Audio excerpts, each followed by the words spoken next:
Hello and welcome to another edition of the Eternal Journey and the Resolves, and today we're taking a look at a bit of a proactive one, which is Stonescar Mastery. So we've got a bunch of combos here, mostly surrounded by the Jack's Knife here. So Jack's Knife is, when you play it, it's going to deal 2 damage to you by the wielder, so this helps with mastery. So if you play this on an Akko-inspired artist, it'll deal 2 damage to you. So straight away, the Akko is going to get +1/+2 weapon. So it's going to be like a 4/5 is going to be able to attack in, and then I think on turn 3 would be when you would be able to get the mastery of 9, which is really kind of busted. Also, it speeds up a lot of things here. So if you play it like a Teven Whelp, the Whelp is going to get the 2 damage to you straight away. So it's already going to be a flyer. And then of course with like Cozin Darkheart, it's just going to really, the turn you play it, you were then able to attack, and then you'll be able to get the 4/4 Cinder Dragon and then draw that treasure trove. So the card kind of replaces itself as well. The card inefficiency of just playing this random weapon isn't too bad because it's going to be really explosive and going to be able to really power you through. So we do have other ways of dealing damage through weapons as well, which is the Kaleb's Persuader. So when Kaleb's Persuader is on a unit, that unit attacks, that unit's going to deal 2 damage to your opponent when it attacks. So ahead of schedule, you're able to maybe trigger mastery before damage, which would be really good. So if you just play like Varret, play the Jack's Knife on it, attack your opponent, you get 4, and then you've got the Kaleb's Persuader on it, it deals 2 damage before the combat, so you're able to transform into whichever one matters, and transform does remove other skills. So if you'd have done something that gave Varret quick draw, for example, it'd lose that if you transformed it, but when it transforms it, it's going to keep the weapons on it, so the skills from the weapons are going to remain. So you're going to be a big boy, and you can get like Lifesteal, Aegis, or Overwhelm depending on the matchup. You might just want to get Overwhelm a lot of the time because if you've got a lot of weapons, you just want to get that damage through realistically. So we do have a bit of a sub-theme here with the Cozin Darkheart being able to get those treasure troves. Treasure troves are great because we can either play them or we can trade them cards that we want with the Smuggler to get us like something we need. We've got 2 of the Edicts that we can't play here, which is really powerful because it just means that our Smuggler is going to be a Flametongue Carvu where we play it. We grab a removal spell, we kill whatever is in the way, and then we'll also just get in there, keep getting a mastery. So, on the topic of getting in there, even though Edict Makkar is best as a removal spell, we can also use it just to make a unit be unable to block, which could be all we need in that game. And then we've got like the Dread Hellkite, which is a dragon for the Cozin, so it draws the treasure trove. But also, when you play, it's going to play Cowardice on an opposing unit, which can mean that unit can't block, which means you're going to be able to get your masteries through. And then we're just kind of a really aggressive deck here. We're just trying to kill our opponent, and then we're trying to finish them off with the Eclipse Dragon. So I think this is one of the earliest versions of this deck. I just made a slight change, which was I went up on Cozin Darkhearts because now I don't think we really speculate about this in card anymore. I think we know it's good. So I went down on the Dread Hellkites just to be a little bit lower on the 4s and make our curve a little bit nicer around about here. So let's go into that ladder and see what the games do for us. Okay, well, we're on the play with an Akko, which is good, but I think that we might have to redraw this just because the influence is stinky. So Akko, it's no Oni Ronin. If we draw a Shadow Source, this could be good. Because then we get to Jack's Knife, and then it's like a turn 3 Mastery 9, which I like. So fortunately we should be able to get through here because there's not going to be much in the way of 1-drops our opponent can play to be able to do something about this. So I guess we attack here, make our 2/3. We just kind of suck to wheels a little bit because we don't have the influence we really need here. We do kind of need any power here, so maybe this would have been the go to 6. Maybe that's what we actually should have done.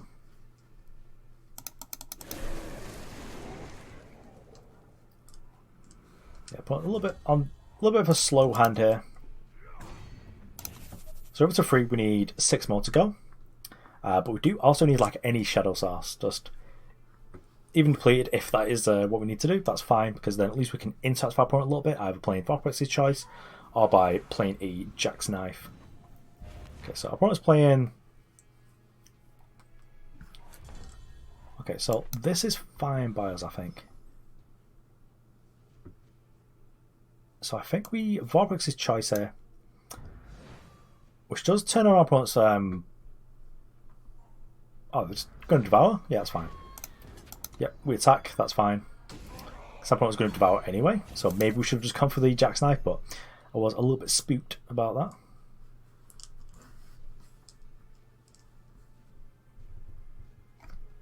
I guess if our opponent just like plays unit, like with no power up, I'm just going to Jackknife and then just get our Mastery 9 off. Because that Mastery 9 is pretty spooky, because every unit and weapon in our deck is going to +2, +4, +2, which means that a lot of them can just hit their Mastery like the first combat they enter.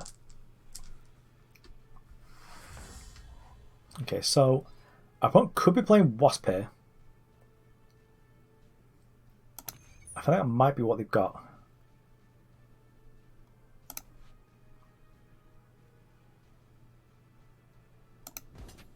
I think I might be okay with that.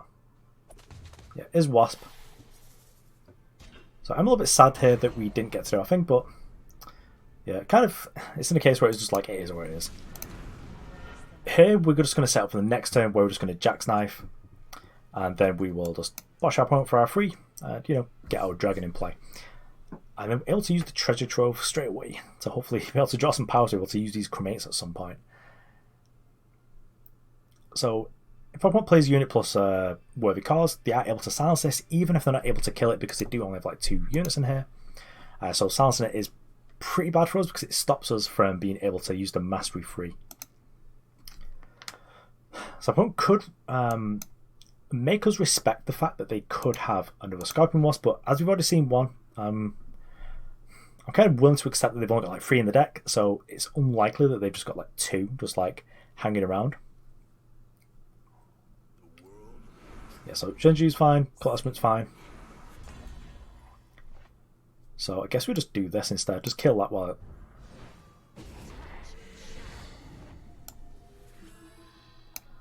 While that's still like a thing that can happen, let's just kill that.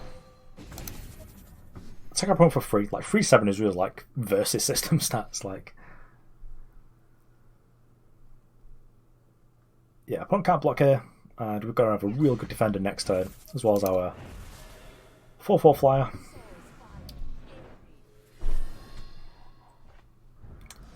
Unfortunately, I'm not sure what deck you'd kind of be playing this with, where you'd actually get loads of value off the treasure troves, because I'm not sure about the 3 power 1/5 with loads of dragons, like, as a deck, but it's still kind of interesting that it is able to... There's a lot of cards in the set that seem to be like, here's the thing that I do for me, and if you also have these other things, I'm still good. So like, the Cozin Darkheart could just read like, Mastery free, play a 4/4 Cinder Dragon with flying, and treasure trove, as long as you've not got another Cinder Dragon, and that'd probably be fine. But it's got this little bit of extra juice. So much like the Soul Dragon is play a colours for each dragon you've got, it's unlikely you're just like playing the mono token dragon deck, where you just have like all these things going on. But it gives you a little bit of extra juice if you are able to get things going.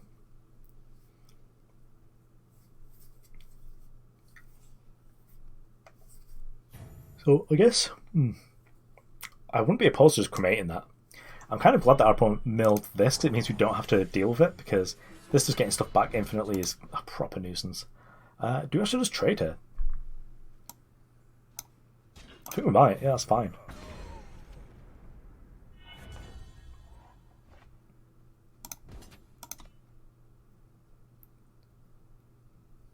Yeah, let's keep attacking, that seems good. Sadly we don't have all of our things to have overwhelm, which is a poor showing. Let's just play a Varret. Actually, let's just play another Cozin. Cozin's kind of a sweet card. It's so weird how the difference is between Throne and Rank, because I'm pretty sure you just couldn't get away playing like a 1/5 for free in Throne, like whatsoever. You just have to be literally the most powerful thing ever, and also it's really hard to play just free drops anyway, just because of merchants and how you're going to play so many in this format. You're stuck with just smugglers for now. Also, and how that'll change in the future. Maybe we'll go back to like actual merchants. But yeah, I'm happy with this. I want to cut down their board a little bit. We're just going to cremate that. Yep. Get out of here, buddy. The opponent could devour to stop the Voidbound effect. Could have the Worthy Cause, which actually does quite a lot of damage now, so it's 5 in that, 6. But hopefully we're just able to just keep aggressively grinding our opponent out here. So they are thinking about it. Yeah, worthy cards. Kill a big one. That's kind of fine. Realistically, I wanted to keep the one that could hit mastery on. It's a real clock. Next turn, I guess we'll just play like 2 Varrets. Like, Varret is spooky. Against this deck, like, they've got like 3 removal spells in the entire deck. So just getting Aegis is kind of useless, but getting Overwhelm, that is kind of spicy. And the unit has not got Voidbound because, well, it invaded our Cremate. It's kind of stinky. So our opponent gets to gain some lives. Go up in power. I guess they were looking for this double shadow. So could kill that. I'm going to get Edict Shavka just to like be cheeky. But I think that just getting 2 Varrets in play is fine as well. This way, I mean, they can get like a maximum of like 1 thing. Because I'm pretty sure that most of these decks are not playing Immortalized now, so they're not going to get millions of lifesteal units. Just from Immortalizing, they only play the Exalted Emblems now. Yeah, these ones. So don't forget our opponent's going to get like millions of value off this, and if they just like pay 4 to give it +3/+3, be very happy because then realistically they've not done anything with the turn, and we just get to kill it with Cremate. I could even keep adding to the board and get Senway Smuggler, and just grab like an Edict Makkar. Yeah, I've no idea what's going on in this artwork. This is just like real like Magic the Gathering 10 years ago kind of artwork, but. Yeah, these cards are sweet. Gives the market much more of like an actual sideboard field, a sideboard feel rather.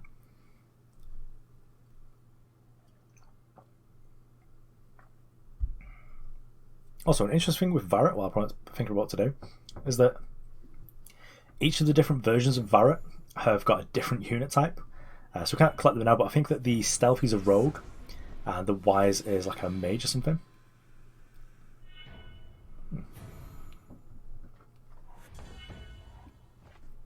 Okay, well, in that case, I'll attack with everyone. We've got Spiteful Strike to back us up. Is that it? Yeah, so just look at our mastery there anyway. Our opponent can do things like block and sacrifice to avoid a mastery, but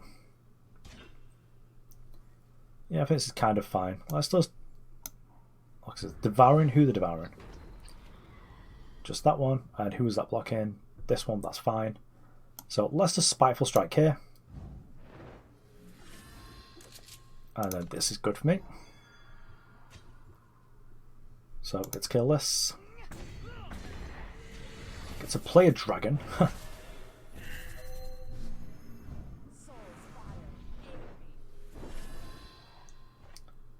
guess we Treasure Trove and then just like play another Varret. Oh yes. And then we get to kill his Persuader on here if we want. So it'll transform pre-damage. And so we could just turn it into like the overall one, just like try and kill our opponent. But I guess we might just go for Aegis in this instance because it's so easy for us to get the double. But yeah, I think the overall is probably one. I think the overall one's a Gunslinger as well.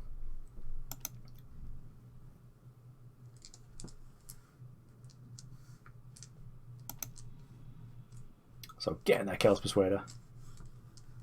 I guess our opponent has been able to keep this in play for longer than we'd like. So they've probably got like a good amount of lifesteal here now, but a lot of the units in this deck are actually from spells, so it's not too bad, and there's a good amount of them that already got lifesteal like naturally. So Nahid would be a problem, but I guess we just cremate that. I guess we still have to like sacrifice someone.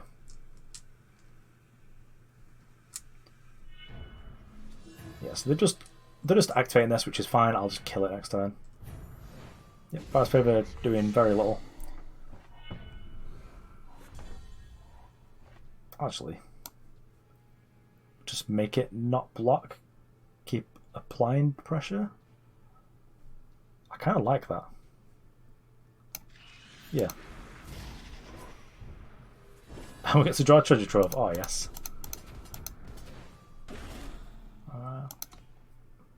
It's got Deadly as well. That's absolutely absurd. I didn't realise this had Deadly.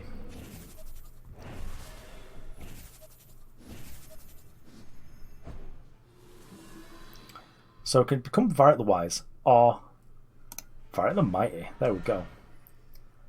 Let's just make him a thick boy. I like that.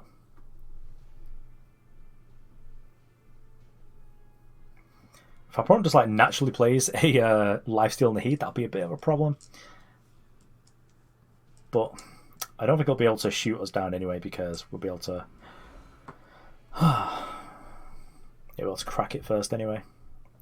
So we've got 2 there, and we've got 2 here. So we don't have any others that we can just transform with the Kaleb's Persuader.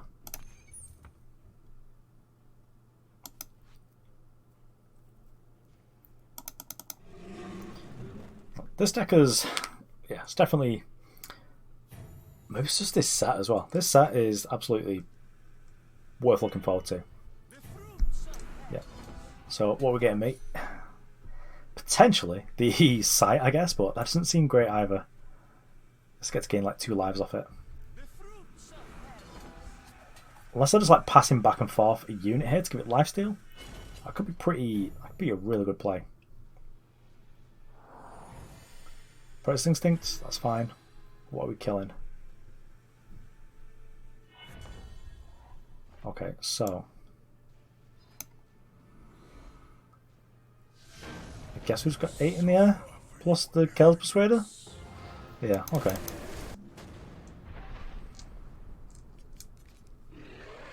Okay, so I think we can redraw here. Let's see if that was a salty ad. I hope it was. Come on, Kill Moon. Oh, I can't accept. If we draw a Power 6, I'll keep it. On the draw, we should be alright. That's just don't be sad here, friends. Just like removing someone at random who doesn't talk. There you go. But sometimes you need to remove like multiple people so you can accept the first one.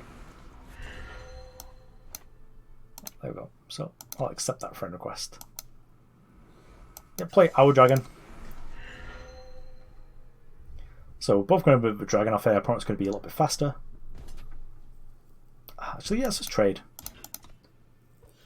Let's just pack that in while we can. Just pretend it was a removal spell. Our opponent's one of those would be better than ours anyway, and then we'd feel silly here anyway, so. Let's play Cozin. Actually, it's kind of nice as well. Ah, sweet.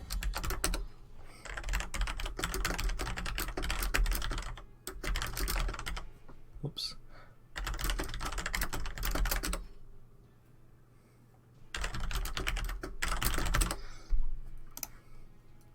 So now we can attack with this, and then if our opponent like kills this, does whatever, we're able to Granite coin here just to pop this, which is very nice. That's like scoop on the spot worthy that, because our opponent just like gets brought back to the Stone Age. I think we'll just play another Cozin.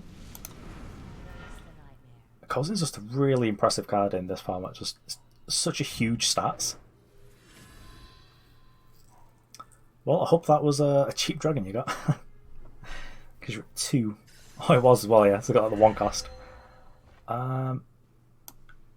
Let's just do this. Play Decimate. Play an Eclipse Dragon. Draw 2 treasure troves. Admittedly, we should probably not be decimating our power when we're trying to like play treasure troves, but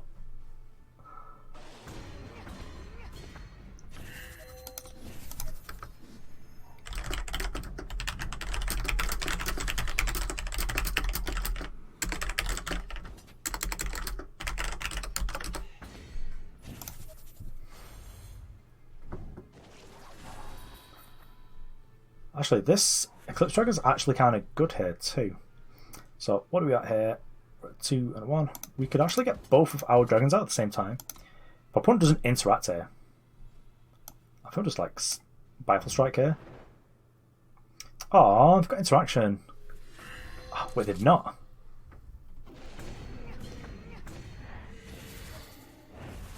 So this way, we get to play 2 of our dragons.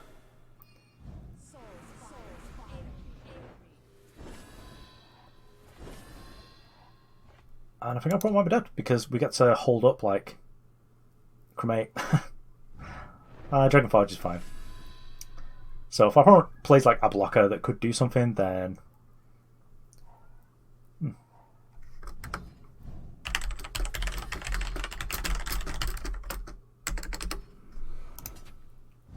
guess is pretty spooky of the opponent, but let's just cremate that. Let's just not be having none of this. Yeah, we admittedly could have played a treasure trove because if we go down to 1 power, then we go back up to 4 because of the Eclipse Dragon, but yeah, I like that. So let's give it a big style. Oh yes. That's what I'm talking about. Imagine having this in draft. I feel like that'd be absurd. Uh-oh. Well, we've got Jack's Knife and Varret, so I kind of like it. We're on the draw, which is going to be kind of a stinky, but at least not like an Akko or anything like that. Akko? Yeah.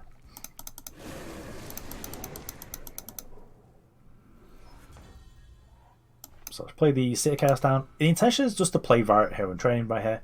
Okay, so one's playing Volcano, so it could be.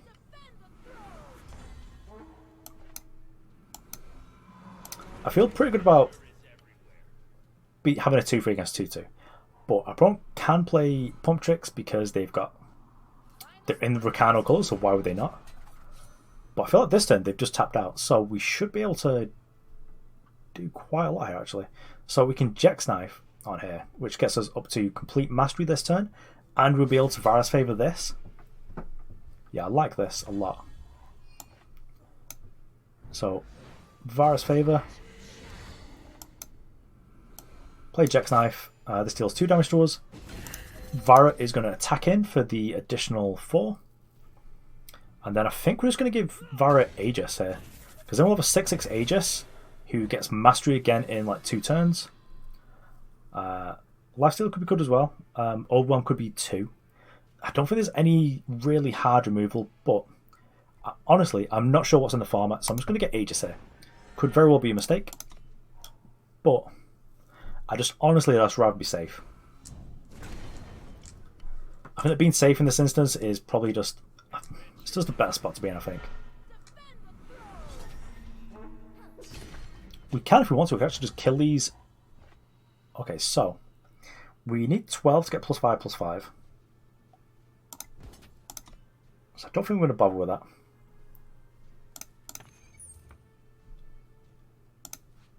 I'm kind of curious what our opponent got, because I don't think that... Yeah, I honestly don't think that...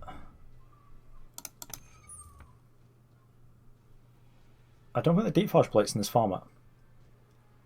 So either Shavka, we can use that later, but that can go through Aegis. So if our opponent puts like a huge weapon on one of these, we're able to deal 5 damage to it, so hopefully it's not too big.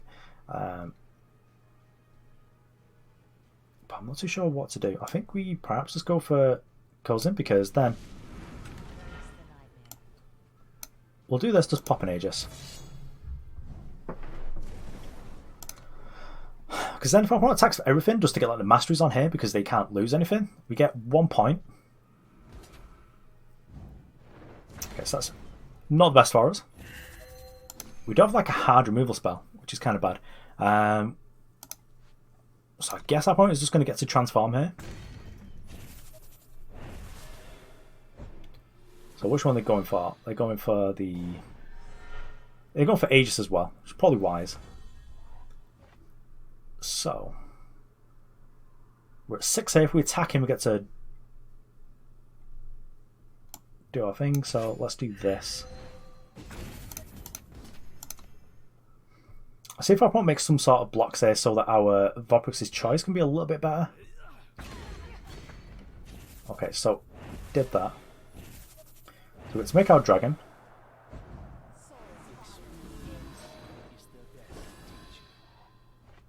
So now we play here, get rid of this, and we get the Edict of Shavka. Alright, for the whole purpose of being able to pop this and this at the same time. So I'm going to save this because I want it to be kind of a surprise. I wouldn't mind our opponent like throwing this into combat for some reason. Okay, so Goliath. It's going to be rough. Okay. So we don't want to make this too obvious. We can double block this if we want to. Okay, so we come take 7 when we're at 11. That's a little bit of a spicy ask. So I guess we can put both of these here. And that's kind of fine.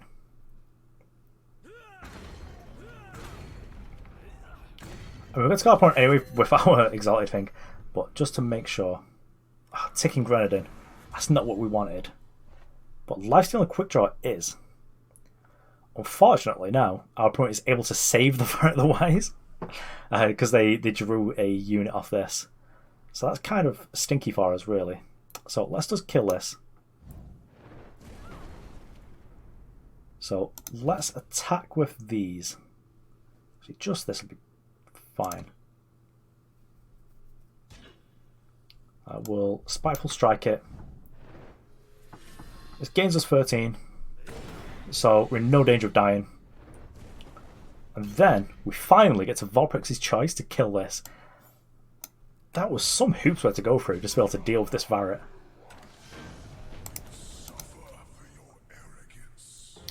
Oh, sweet. Okay, so there we have it. That was the Stonescar Mastery deck, and it is spicy. That's got a lot of power in it. I've just really enjoyed those games. Jacksnipe was better than I actually thought. So I originally thought like it'd speed up Varret by 1 turn, but it turns it into it being like the turn you attack with it is the turn you transform it, and that is absolutely absurd because the weapon on the Aegis unit is huge. Because the Aegis one is traditionally the smallest, it becomes the 4/4, but now it's the 6/6, which means it's kind of a fine body, whereas you might otherwise go for the old one because you want the big body. But yeah, this deck's sweet. Probably would recommend crafting it actually. I feel like Cozin Darkheart is a staple, and the Incarnus is the best invoker, so yeah, make that as well. Akko, that's probably replaceable. I think that unless you got like a really busted like Jex Knife draw, you're probably not going to hit the Mastery 9, but it's nice to have a good 1-drop. But anyway, thanks for watching. I'm Absolves. I'll see you around.